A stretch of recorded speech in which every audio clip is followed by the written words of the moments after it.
बिस्मिल्लाहिर्रहमानिर्रहीम। अस्सलाम वालेकुम। उम्मीद करती हूँ आप सब खैरियत से होंगे। मेरी अल्लाह ताला से दुआ है अल्लाह पाक आपको तमाम परेशानियों से महफूज रखे, आमीन। मुअज़्ज़िज़ ख़वातीन व हज़रात, आज मैं एक ऐसे बंदे के बारे में बताने जा रही हूँ जिसका नाम डीबी कॉपर है, जिसने पूरे जहाज़ को लूट लिया। मगर हैरत की बात यह है कि ना तो वो जहाज़ में चढ़ा और ना उतरा, फिर भी सारा जहाज़ लूट के ले गया। लोग नहीं जानते कि ये इसका नाम भी था या नहीं, या सिर्फ शिनाख्त के तौर पर इसे डीबी कॉपर कहा जाता है।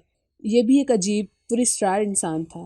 वीडियो पे जाने से पहले आपसे गुजारिश करूंगी कि अगर आपने मेरा चैनल अभी तक सब्सक्राइब नहीं किया तो इसे सब्सक्राइब कर लें, ताकि मेरी हर आने वाली नई वीडियो का नोटिफिकेशन आपको मिलता रहे। शुक्रिया।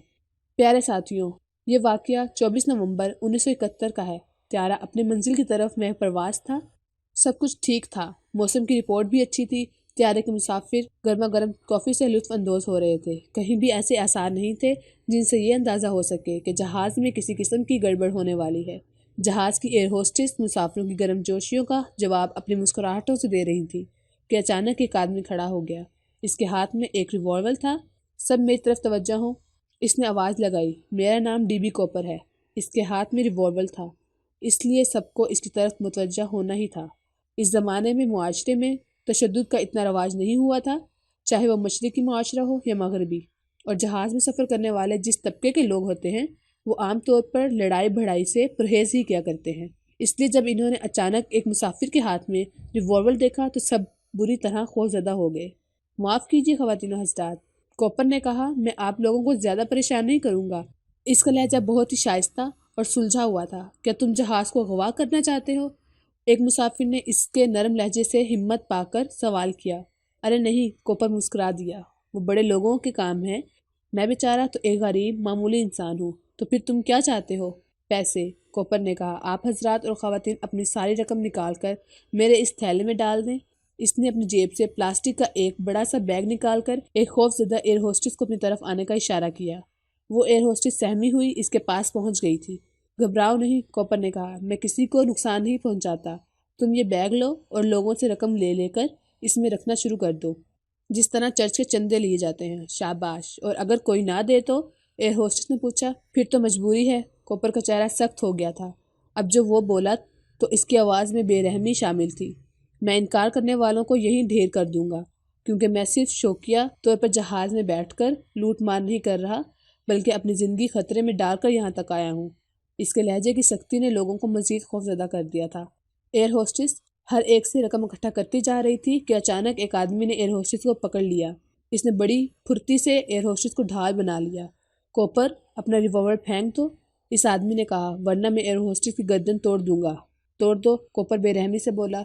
तुम क्या समझते हो कि ये एयर होस्टेस मेरी बीवी या महबूबा है कि मैं इसका ख्याल करूँगा? लेकिन फिर ये सोच लो कि इसके बाद तुम्हारा क्या होगा। इस आदमी के पास अब कोई चारा नहीं रहा कि वो एयर होस्टेस को छोड़ दे। इसने एयर होस्टेस को छोड़ दिया। एयर होस्टेस ने खौफजदा होकर फिर से अपना काम शुरू कर दिया। फिर अचानक कॉपर के रिवॉल्वर से एक गोली निकली और इस आदमी के बाजू में पेवस्त हो गई। जिसने एयर होस्टेस को पकड़ा था वो आदमी बुरी तरह चीख रहा था। बस खामोश रहो, कॉपर घबराया। यही गोली मैं तुम्हारे सीने में भी मार सकता था, लेकिन सिर्फ थोड़ी सी सजा दी है। अगर यहाँ कोई डॉक्टर है तो इसकी मरहम पट्टी कर दे। इत्तेफाक से एक सर्जन अपने औजारों के साथ इसी त्यारे में सफ़र कर रहा था। वो इस जख्मी की तरफ मुतवज्जा हो गया। तुम्हारा क्या ख्याल है कि तुम एयरपोर्ट उतर कर बच जाओगे? एक औरत ने कॉपर से पूछा। नहीं मैडम, मैं इतना बेवकूफ़ नहीं हूँ कि किसी एयरपोर्ट पर उतरने की हिमाकत करूँ, कॉपर ने कहा। फिर क्या करोगे तुम? मैडम, ये आपका सरदर्द नहीं है, कॉपर ने कहा। मैं अच्छी तरह जानता हूँ कि मुझे क्या करना है। बेचारा जख्मी अपनी मरहम पट्टी करवा के एक तरफ हो गया था। एयर होस्टेस ने रकम थैले में भरकर कॉपर के हवाले कर दी। कॉपर ने थैले को देखते हुए बुलंद आवाज में कहा, अच्छा दोस्तों, मैंने आप लोगों को जहमत दी, अब मेरे चलने का वक्त हो गया है। सब इस सरफिरे की तरफ देख रहे थे। इसने एयर होस्टेस से पैराशूट तलब किया, पैराशूट बांधा और उड़ते हुए तैयारे से कूद गया। ये तो एक पहलू हुआ। दूसरा पहलू इससे ज्यादा हैरत अंगेज है। कॉपर तैयारे से कूद तो गया, लेकिन वो जमीन पर उतरा ही नहीं। है ना हैरत की बात। इत्तेफाक है कि इसने जहाँ तैयारे से छलांग लगाई वो फौजी इलाका था। ये चूंकि दिन का वक्त था, इसलिए इसके पैराशूट को उतरते हुए देख लिया गया था। सभी हैरान हो रहे थे कि ये कौन शख्स है जो इस तरह पैराशूट से नीचे आ रहा है। इसको दूरबीनों के जरिए आबजरू किया जाने लगा। पैराशूट सीधे फौजी छावनी की तरफ आ रहा था, इसलिए फौजी बड़े इत्मीनान से इसके उतरने का इंतजार कर रहे थे। لیکن اچانک ہوا کا رخ تبدیل ہو گیا اور پیراشوٹ قریبی جنگل کی طرف دوڑایا گیا، لیکن اترنے والے کا کوئی پتہ نہیں چلا، کوئی سراغ نہیں ملا۔ پورے جنگل کے چپے چپے کی تلاشی لی گئی، لیکن نہ تو پیراشوٹ سے اترنے والے کا پتہ چلا اور نہ ہی اس کے پیراشوٹ کا۔ آس پاس کے وادیوں کی بھی تلاشی لی گئی، لیکن کوپر کا کوئی سراغ نہیں مل سکا۔ دوسری طرف ایئرپورٹ پہنچ کر مسافروں نے جب کوپر کے بارے میں بتایا تو سب ہی حیران رہ گئے۔ حیرت کی بات یہ تھی کہ مسافروں کی فہرست میں کوپر کا نام ہی نہیں تھا، یعنی اس نام کا کوئی مسافر طیارے میں سوار ہی نہیں ہوا تھا۔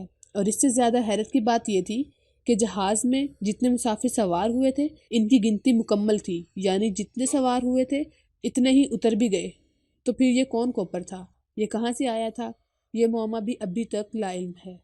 امید کرتی ہوں آپ کو ویڈیو پسند آئی ہوگی۔ ابھی کے لیے اجازت چاہتی ہوں، اپنا خیال رکھیے گا۔ اللہ حافظ۔